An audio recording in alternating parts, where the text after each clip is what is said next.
Carmen Saffy from Walters and Standard Attorneys. Today I want to speak to you guys about antenuptial contracts. An antenuptial contract is an agreement entered into between two parties before they enter into a marriage. The antenuptial contracts are regulated in terms of the Matrimonial Property Act. In terms of that act, there are two matrimonial regimes. The one is in community of property and the other is out of community of property. If you choose to get married in community of property, you do not require an antenuptial contract.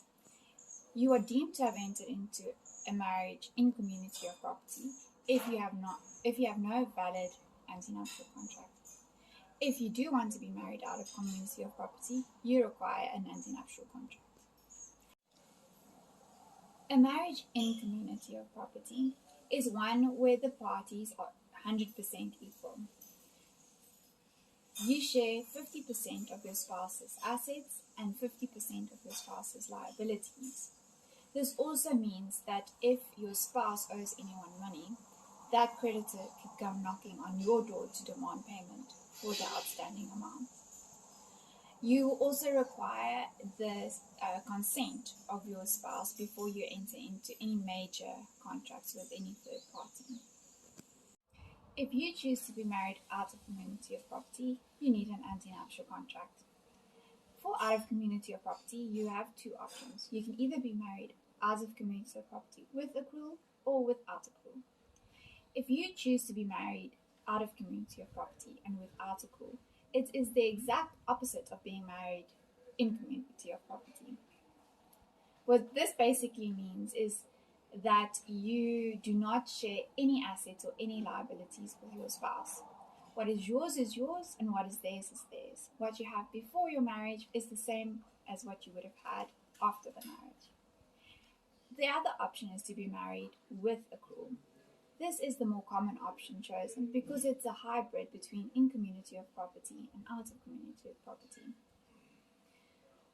The difference is that with accrual, you keep the things that you had prior to entering into the marriage. That remains yours. However, you share what is made during the subsistence of the marriage. It is important to note that at no stage do you share any of the liabilities of your spouse. So, no creditor can come knocking on your door for money outstanding by your spouse. The best way to describe the differences between the different marriage regimes is by a diagram. So if you get married out of community of property and without accrual, your estates remain like this, as you are before you entered into the marriage. The husband's estate remains separate from the wife's estate.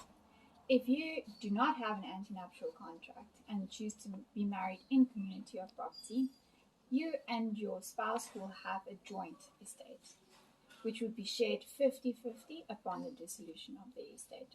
Therefore, everything that was yours prior to the marriage and everything that you acquired during the subsistence of the marriage will be put into one pot and that will be shared between the parties. If you choose to be married out of community of property, but with accrual, then the last diagram would be applicable. So what you had prior to entering into your marriage still remains your property. However, if anything made during the subsistence of the marriage is shared between the parties.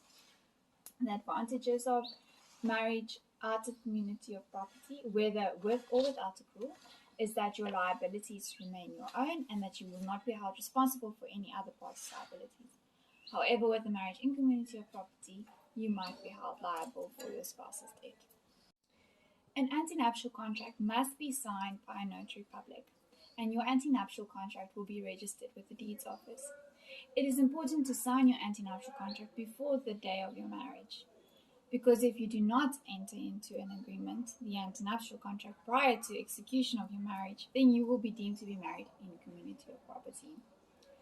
If you are married in community of property and want to change your matrimonial property regime, then it involves an expensive high court application.